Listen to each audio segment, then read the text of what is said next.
Ada Pungudin, gimana Pungudin? Nah, ini ada berita tentang rekening bakal diblokir kalau nggak bayar pajak nih Pungudin. Gimana Bung?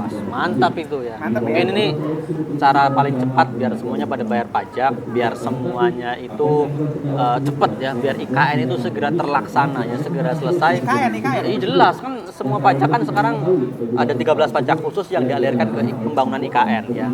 Tapi sayang ya, harusnya Presiden Jokowi setelah lengser itu dapat rumah dari negara itu lokasinya harusnya di IKN. Tugas, jangan lengser, Iya, terkena delik UI, Oh, bukan iya. KUHP ya. Ya, lengser ke Prabon lah namanya Ya, kalau ke namanya ya. Prabon. Jadi setelah selesai menjabat dapat rumah, tapi milihnya di Karanganyar, harusnya di IKN tuh, titik nolnya tuh kan mantap tuh ya. Oh, iya. Jadi mantap ya, Kan mantap. masih ada bentuk batu doang kayak Iya kursi kan gitu ya. titik mantap, nol. nggak apa-apa kan yang penting nanti dapat rumah di IKN sebagai contoh. Wah, mantan presiden aja punya rumah di IKN. Nah, nanti ASN yang suruh pindah masih mau ya.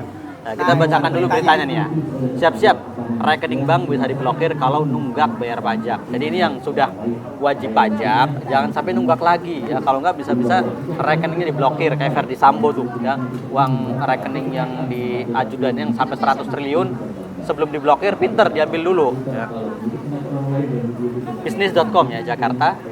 Direktorat Jenderal Pajak DJP Kementerian Keuangan akan melakukan pemblokiran rekening bank wajib pajak yang menunggak bayar pajak. Direktur Penyuluhan Pelayanan dan Hubungan Masyarakat DJP Nail Maldrin Nur menyampaikan bahwa proses pemblokiran rekening dilakukan dalam tahapan yang panjang.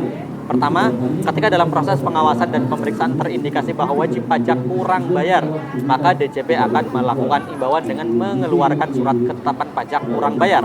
Prosesnya, wajib pajak melaporkan SPT, surat pemberitahuan tahunan, ada pengawasan, kemudian ada yang namanya pengujian kepatuhan. Saat pemeriksaan, ternyata dia bayarnya kurang, keluar namanya surat ketetapan bayar pajak kurang katanya. Nail Maldrin menjelaskan jatuh tempo surat ketetapan pajak kurang bayar adalah 1 bulan setelah surat dikeluarkan. Jika dalam jangka waktu 1 bulan wajib pajak tidak melakukan pembayaran, maka proses yang tadinya pemeriksaan beralih menjadi penagihan. Pada tahap tersebut, DJP akan memberikan surat teguran kepada wajib pajak. Jika teguran tetap diabaikan oleh wajib pajak, maka akan dilakukan penagihan aktif. Jadi nanti kalau penagihan aktif datang debt collector dong ya ini ya. Iya, debt collector ya. Ya. Jadi urutannya pada proses penagihan kita masih persuasif. Kemudian pada periode yang namanya penagihan aktif, pada proses penagihan aktif ini kita keluarkan surat paksa. Jelasnya. Nail Maldrin mengatakan pada tahapan penagihan aktif, salah satu upaya yang dapat dilakukan oleh jurusita adalah melakukan pemblokiran rekening bank milik wajib pajak tersebut. Wah, jadi ada jurusitanya ini ya. Jadi hati-hati ya. Yang berarti ini jelaskan ada wajib pajak itu berarti yang asetnya banyak, yang kemudian pendapatannya yang per tahun itu melebihi wajib pajak pribadi ya. Tapi kalau pegawai biasa gimana? Kalau yang cuma dapat UMR gajinya itu ya gimana? itu kan otomatis juga dihitung lah, nggak mungkin wah boro-boro UMR ya, paling itu gaji juga cuma lewat di rekening ya. Iya. Numpang lewat ya.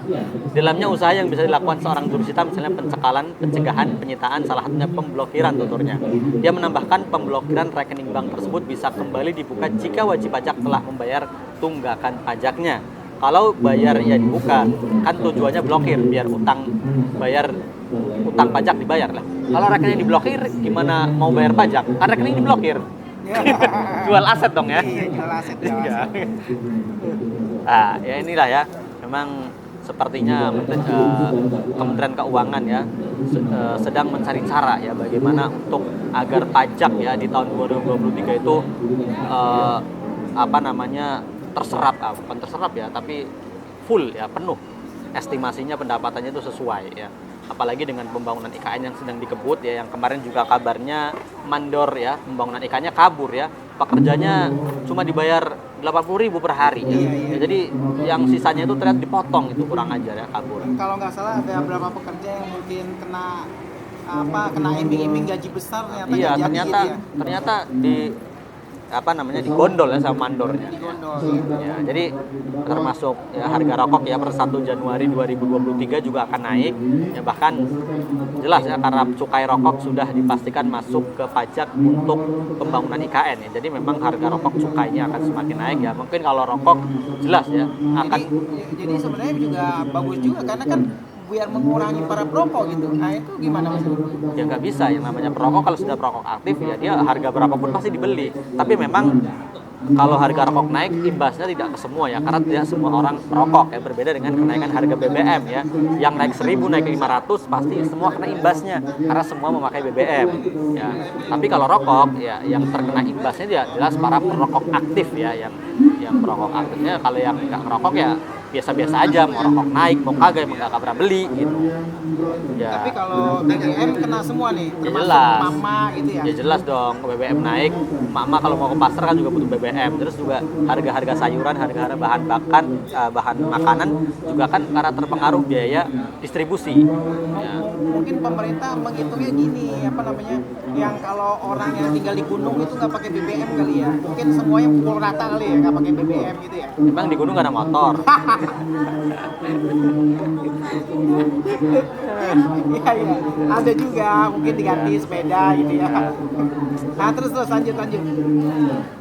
Ya mungkin itu ya itu tadi ya, semuanya berbagai cara dilakukan agar tadi pajak itu bisa terserap atau namanya bisa pendapatan dari pajak itu 100% mungkin sepertinya karena APBN kita itu kan 86% itu hanya mengandalkan dari pajak ya, dari sumber daya alam, dari tambang itu cuma 16-20%an lah, yang nggak sampai lebih dari besar dari pajak. Jadi pajak itu paling besar intinya. Jadi itulah yang dilakukan Kementerian Keuangan agar pendapatan APBN 2023 tidak jebol sepertinya. Tapi kan pajak ini kan udah jor-joran, masa iya sih masih kurang aja buat kemarin udah bangun kereta cepat, terus bangun apa lagi, tetap aja kan masa masih digenjot lagi pajaknya. Ini menurut Bung Udin gimana Bung? Ya tadi karena dari sistem ya kapitalisme itu ya memang pendapatan utama itu ya pajak ya, sedangkan sumber daya alam itu malah diserahkan kepada swasta, entah itu swasta asing maupun swasta nasional ya. Itu yang kesalahannya. Jadi pendapatan utama malah pajak ya, bukan dari sumber daya alam, bukan dari yang lain-lain yang memang itu bisa dimanfaatkan, dikelola oleh negara dan untuk kemakmuran ya. Ya mungkin itu aja sih. Iya. Oke deh, siap. Terima kasih Bung Udin ya atas perspektifnya ya hari ini.